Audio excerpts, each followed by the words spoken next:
le monde le sait, le Japon fait face à une sérieuse crise démographique. La population diminue progressivement au point qu'on risque de voir la superpuissance japonaise disparaître du paysage.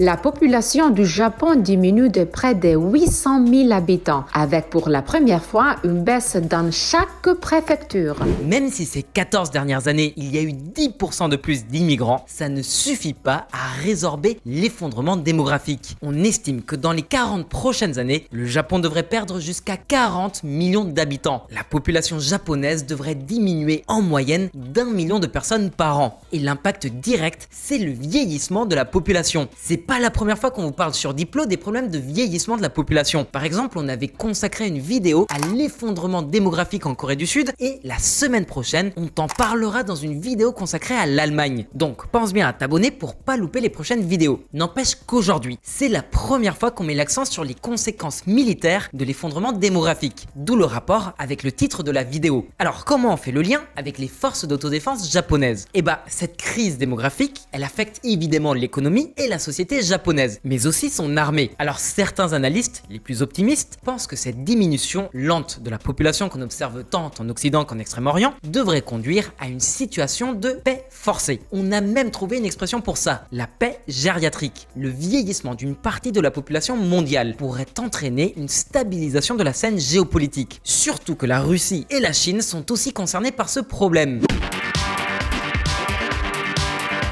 En gros, cette théorie suppose qu'à mesure qu'il y a moins de jeunes disponibles sur le marché du travail, la priorité sera donnée à l'activité économique du pays pour pérenniser le système de protection sociale. Oui, parce qu'il ne faut pas oublier qu'il y aura moins de travailleurs et qu'ils devront à eux seuls supporter les retraites et les coûts de santé de tous ceux qui seront déjà partis en retraite. Ça va faire exploser les dépenses en même temps que les revenus vont chuter. Bon, en cas de menace existentielle, a priori, il y aura une mobilisation générale. Mais en temps de paix, le nombre de candidats pour rejoindre volontairement une armée professionnelle devrait drastiquement baisser. Et c'est pareil dans les pays où le service militaire est obligatoire. En conséquence, les pays affectés par cette crise démographique devraient privilégier la voie diplomatique pour résoudre les éventuels conflits plutôt que la voie militaire.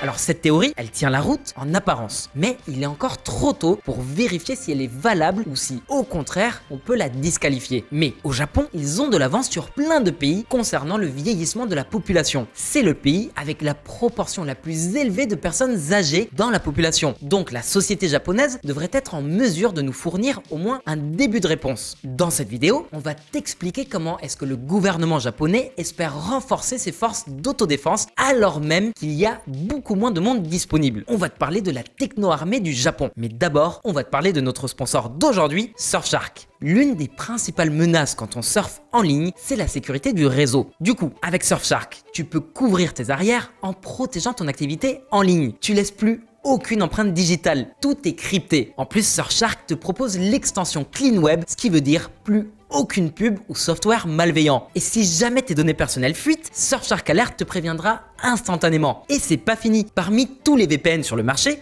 Surfshark a été le premier à s'être doté de serveurs dans plus de 100 pays. En gros, ça marche comme un passeport numérique pour le monde entier. Ton film Netflix est bloqué dans ton pays, c'est pas grave, tu te connectes à un autre serveur et comme par magie, ça marche. En plus, ceux d'entre vous qui avaient déjà utilisé un VPN savent qu'un truc bien relou, c'est d'être obligé d'alterner entre ton VPN sur le téléphone, sur l'ordi ou sur la tablette. Mais grâce à Surfshark, t'es peinard. Tu peux te connecter en même temps sur toutes tes machines sans aucune limite, même sur ta télé. Et le détail qui fait grave plaisir en vrai, c'est que tu peux partager ton compte avec tes potes. Ça vous revient à moins cher si vous faites une cagnotte. Et puis, rien que pour novembre, si tu passes par notre lien en bio, tu pourras accéder à l'offre Black Friday qui t'offre 6 mois supplémentaires cadeaux grâce au code Diplometrix. Allez, on reprend la vidéo et on démarre par le chapitre 1er.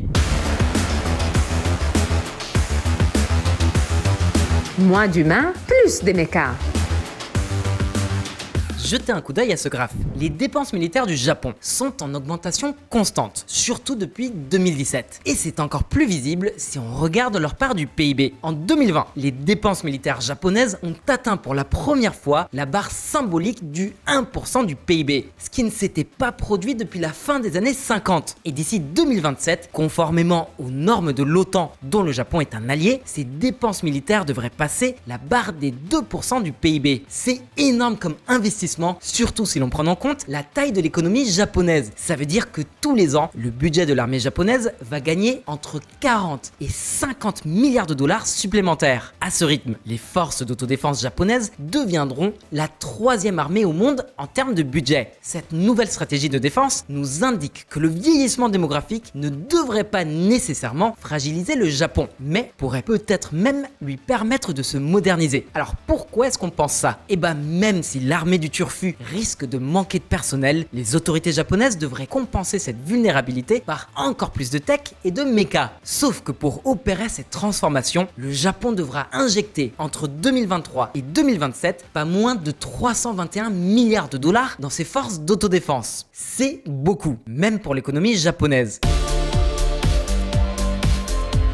L'objectif du Japon, tel qu'énoncé dans son livre blanc 2022 sur sa nouvelle stratégie de défense nationale, c'est de former une armée avec moins d'effectifs, mais plus létale. En gros, l'armée sous sa forme actuelle doit devenir une force composée d'unités d'élite, mieux entraînées et mieux équipées. Et pour accomplir cette tâche, l'armée japonaise veut miser sur la tech made in Japan. Le gouvernement japonais va donc augmenter ses investissements dans la recherche et développement militaire, tout en renforçant l'intégration de la R&D civile. Là, on change complètement de paradigme. Mais à part la crise démographique, est-ce qu'il n'y aurait pas une autre raison derrière la volonté du Japon de moderniser son armée? Eh bah si justement, il y a bien un autre sujet de grande inquiétude pour les autorités japonaises, l'expansionnisme chinois. En fait, la Chine est en train de massivement investir dans la modernisation de son armée et le discours de Beijing est toujours plus belliqueux à l'égard de l'Occident et des pays riverains de la mer de Chine du Sud. Une rhétorique antagoniste qui s'exprime avant tout sur le terrain militaire, mais aussi sur le terrain de la diplomatie internationale. Ce qui est particulier avec le Japon, c'est que le pays a beau être la 3e puissance économique mondiale derrière les USA et la Chine, eh bah, il n'a pas beaucoup d'influence sur la scène politique internationale. C'est quand la dernière fois que vous avez entendu le Premier ministre Fumio Kishida s'exprimer sur l'actualité? Depuis quand est-ce que le Japon donne le tempo sur la marche du monde? Encore heureux que le Japon fasse partie du G7, parce que sans ça, la portée de son influence serait vraiment limitée. Il y a des pays moins riches qui sont plus écoutés, comme l'Allemagne et le Canada. Et puis, grâce à son industrie de la défense et de l'énergie, même la Corée du Sud est parvenue à rivaliser avec le Japon en termes d'influence diplomatique, alors que pourtant le pays il est beaucoup moins riche. Et ça pique l'orgueil des dirigeants japonais. Faut bien garder à l'esprit, et attention, parce que c'est pas forcément une mauvaise chose que le peuple japonais est un peuple fier. D'ailleurs, c'est justement pour faire face à la menace chinoise, mais aussi pour consolider sa position sur la scène politique internationale que le Japon a souhaité entre autres former le Quad, aux côtés de l'Inde, de l'Australie et des États-Unis. Mais le Quad, ça ne sera pas suffisant. Pour répondre aux enjeux diplomatiques et de sécurité nationale, le Japon doit moderniser son armée. La Chine, elle, investit des centaines de milliards de dollars dans la mise à niveau de sa propre armée. L'armée populaire de libération devient toujours plus menaçante. Certaines estimations prévoient que la Chine serait en mesure d'envahir Taïwan d'ici 2027, ce qui déclencherait automatiquement un conflit régional, voire mondial. Bah oui, parce qu'à côté, il y a les alliances et les traités de défense mutuelle qui interviendront. Une invasion de Taïwan, ce sont les USA et leurs alliés contre la Chine, la Corée du Nord, l'Iran, la Russie. Surtout que depuis l'invasion de l'Ukraine par la Russie, on est pleinement conscient du risque qu'une grande puissance militaire a le sentiment qu'elle peut envahir des pays voisins moins puissants en toute impunité. Donc, si Xi Jinping et le Parti communiste chinois se décidaient à envahir Taïwan, le Japon serait entraîné contre son gré dans un conflit à grande échelle. Déjà, le sud de son territoire, c'est-à-dire la préfecture d'Okinawa, serait beaucoup plus exposé à une attaque chinoise. Et puis, faut pas se voiler la face, l'économie japonaise serait aussi très durement touchée. Et pas que la japonaise d'ailleurs. Taïwan produit la plupart des semi-conducteurs dans le monde, mais aussi des composants high-tech dont ont besoin les entreprises japonaises pour tourner. D'ailleurs, il y a plein d'entreprises japonaises qui produisent directement sur place, soit parce que ça leur coûte moins cher, soit parce que les fondeurs japonais n'ont pas le même savoir-faire. Donc, si cette chaîne d'approvisionnement venait à être rompue, le coût porté à l'économie japonaise serait dévastateur, voire mortel. Et puis, à part la menace chinoise, on ne peut pas oublier celle de la Corée du Nord qui s'est montrée très agressive ces dernières années avec le tir de plusieurs missiles à capacité nucléaire au-dessus du Japon. Voilà les raisons qui poussent le Japon à moderniser son armée. Mais il ne ne suffit pas d'améliorer son arsenal. L'effort à fournir concerne beaucoup d'autres aspects. Déjà, le ministre japonais de la Défense vient de rendre public les grandes lignes du plan du gouvernement pour les techs défensives. Le document publié annonce un changement radical dans le rapport entre les forces d'autodéfense d'une part et le secteur privé, les laboratoires R&D universitaires et la classe politique de l'autre. Le Japon espère devenir dans les prochaines années un pays à la pointe de l'innovation dans l'industrie de la défense. Alors comment est-ce qu'il compte s'y prendre exactement? Chapitre suivant.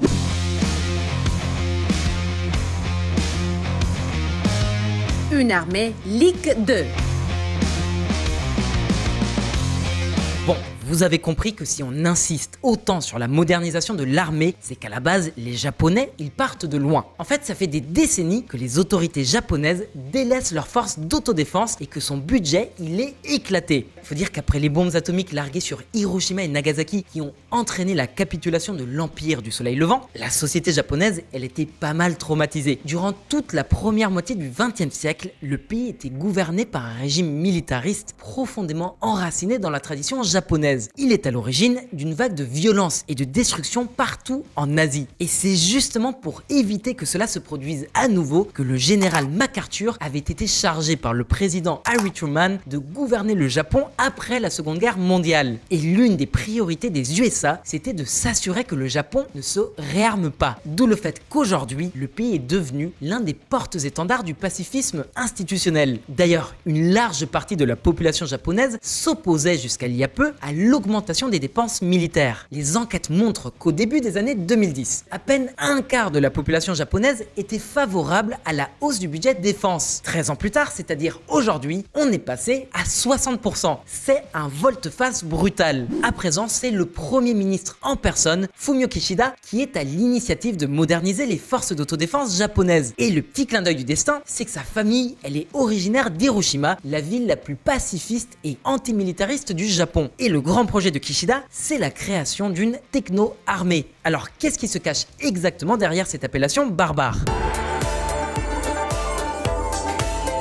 En fait, jusqu'à présent, l'armée japonaise s'était toujours concentrée sur le développement de combats conventionnels, c'est-à-dire ses chars, ses navires et ses avions de combat. Sauf que le principal rival du Japon, la Chine, elle bosse actuellement sur des armements de nouvelle génération qui s'apparentent davantage à des armes non conventionnelles et de haute technologie. On parle par exemple de lasers, d'armes électromagnétiques, de canons électriques et de drones.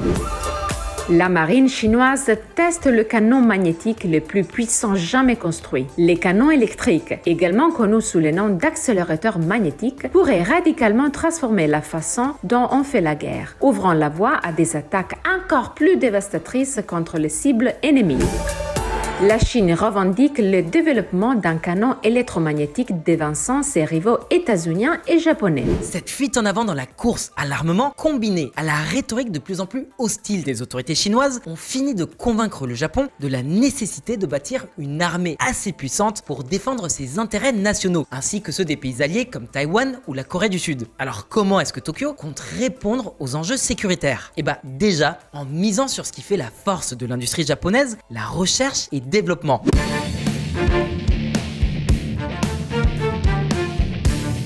Une armée en phase bêta.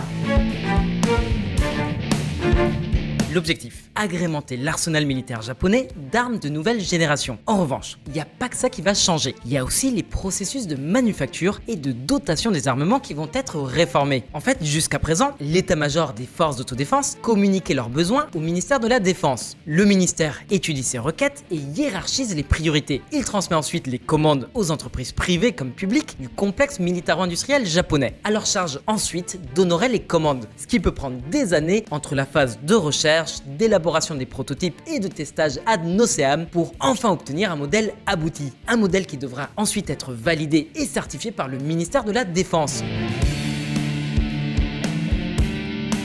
Tout ce qu'on vient de vous raconter, toutes ces étapes, ça peut facilement s'étaler sur 10 voire 20 ans. 20 ans entre le moment où une armée manifeste un besoin en armement et le moment où l'équipement requis est opérationnel. Sauf que le monde, lui, il n'est pas statique. Entre-temps, les technologies ont évolué, de nouvelles techniques de guerre sont apparues, de nouvelles menaces aussi, genre l'utilisation de drones sur un théâtre d'opération. Des nouvelles méthodes qui peuvent rendre obsolète l'arme en développement avant même son lancement. On parle pas dans le vent, hein. Il y a des exemples très clairs de gros ratés. Déjà, il y a le char d'assaut type 90 dont le développement a nécessité 13 longues années aux forces d'autodéfense japonaises. On vous parle bien du type 90 et pas du T-90 russo-soviétique. Surtout qu'après la validation finale, le char en question, il faut le produire. En gros, ce modèle de conception et de production, il prend trop de temps. À sa sortie, le type 90 n'était pas obsolète, mais il est loin d'être à la hauteur des standards d'aujourd'hui. Ce modèle de conception et de production, il a un nom. On l'appelle le modèle en cascade. En gros, on ne peut passer qu'à l'étape suivante du processus de conception et de production qu'à partir du moment où on a accompli la précédente. Et bah, ce système, il n'est plus du tout adapté et le ministère de la Défense veut absolument s'en débarrasser. Alors, comment va-t-il s'y prendre exactement pour mettre fin au modèle en cascade? Et bah, ça risque d'en choquer certains. Mais le MINDEF propose de fusionner la R&D militaire et la R&D civile, un peu comme ce que fait la Chine en ce moment. Sauf qu'il y a des nuances. Vous verrez que le diable, il se cache dans les détails.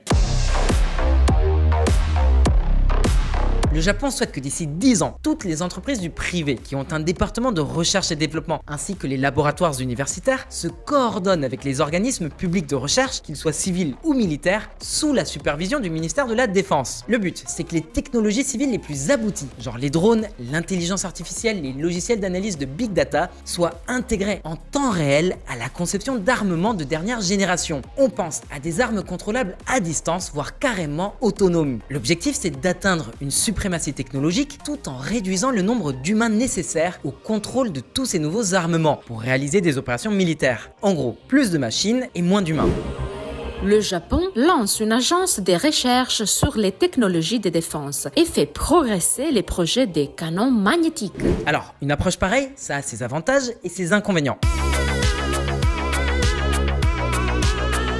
Le premier avantage, c'est que dans le scénario actuel, celui du vieillissement de la population et de l'effondrement démographique, le Japon parviendrait à maintenir, voire à améliorer ses capacités militaires. Ce qui vient directement contredire les adeptes de la théorie de la paix gériatrique dont on vous parlait tout à l'heure. Le deuxième avantage, il coule de source, c'est qu'en cas de conflit, le Japon perdrait beaucoup moins de vies humaines. Mais l'automatisation de l'armée présente aussi des inconvénients. Déjà, il y a celui du coût. Les 321 milliards de dollars que l'État prévoyait de dédier jusqu'en 2027 à la modernisation de son armée vont être aspirés par ce nouveau projet très ambitieux. L'autre inconvénient de taille, il y a tout un épisode de Black Mirror qui en parle et c'est un débat qui date pas d'hier, c'est celui de la déshumanisation de la guerre. Les victimes civiles pourraient être beaucoup plus nombreuses. Après, c'est sous-estimer l'humain qui est lui aussi capable de commettre les pires atrocités. Après, est-ce que ce scénario est réaliste? On a presque l'impression de vous parler d'un film de science-fiction dystopique. En attendant, les forces d'autodéfense japonaises vont bientôt entamer le chantier. On parle de quelques années tout au plus pour mettre en œuvre ce nouveau plan. En l'absence de plan plus concret, la proposition du ministère de la Défense tient la route. Ce qui est clair en revanche, c'est que l'armée japonaise veut se débarrasser définitivement du système du modèle en cascade pour développer ses armements. L'une des conséquences de cette nouvelle approche, c'est que les armes en développement deviendraient opérationnelles avant d'être certifiées par le ministère de la Défense. On risque bien de voir des équipements militaires au stade de prototype sur le terrain, du matériel et des armes conçus grâce à la fusion du complexe militaro-industriel avec des centres de recherche et de développement civils. En gros, dès qu'ils seront fonctionnels, ils pourront être déployés en opération. Ensuite, ce sera le feedback des soldats qui permettront de peaufiner ces prototypes. On obtient donc un système de développement horizontal et continu. Autrement dit, une armée en phase bêta. Maintenant, pourquoi une telle précipitation? Et bah, comme pour tout à l'heure, le souci, c'est la Chine qui comble rapidement son retard en matière d'armement de pointe. L'armée japonaise doit faire tout ce qui est en son pouvoir pour préserver ses capacités de dissuasion et de combat. Par ailleurs, le Japon doit s'assurer que les futurs armements seront conformes aux normes définies par l'OTAN pour améliorer l'interopérabilité avec les alliés et afin de faciliter l'exportation des équipements une fois leur conception achevée. Ok, tout ça c'est super prometteur, mais est-ce que vous voulez des exemples concrets de cette mise à niveau de l'armée japonaise ? Et bah, à part le canon magnétique qui a été testé sur un navire militaire, le Japon est aussi en train de développer une série de nouveaux armements non conventionnels, contrôlables à distance et même autonomes. Des armes ultra connectées grâce à la 5G par exemple, ce qui permet de les utiliser en temps réel à des milliers de kilomètres grâce à une très faible latence. Ou alors il y a aussi une sorte de micro-ondes surpuissant, une arme à énergie dirigée qui permet de neutraliser des drones à distance. Et ça marche même en cas de tentative de saturation du système de défense anti-aérienne par une puissance ennemie. Et c'est pas fini, l'état-major met aussi l'accent sur le recours à des énergies non conventionnelles et au développement de nouveaux matériaux pour développer des technologies beaucoup plus perfectionnées. On pense par exemple à des accumulateurs, des batteries portables de très haute capacité mais dans un volume très réduit, ou bien à des textiles capables de répliquer son environnement en temps réel, voire des gilets pare-balles souples, légers et ultra résistants. Mais ça va encore plus loin dans la science-fiction. Le dernier livre blanc mentionne des matériaux plus résistants dotés de microstructures capables de se régénérer. Et puis toutes ces idées pour l'avenir ne concernent pas que des armes offensives, mais aussi des équipements défensifs ou même des armes encore moins conventionnelles. Par exemple, le Japon veut pousser à son paroxysme la guerre informationnelle, non pas en s'attaquant aux fake news, mais en les reprenant à son compte.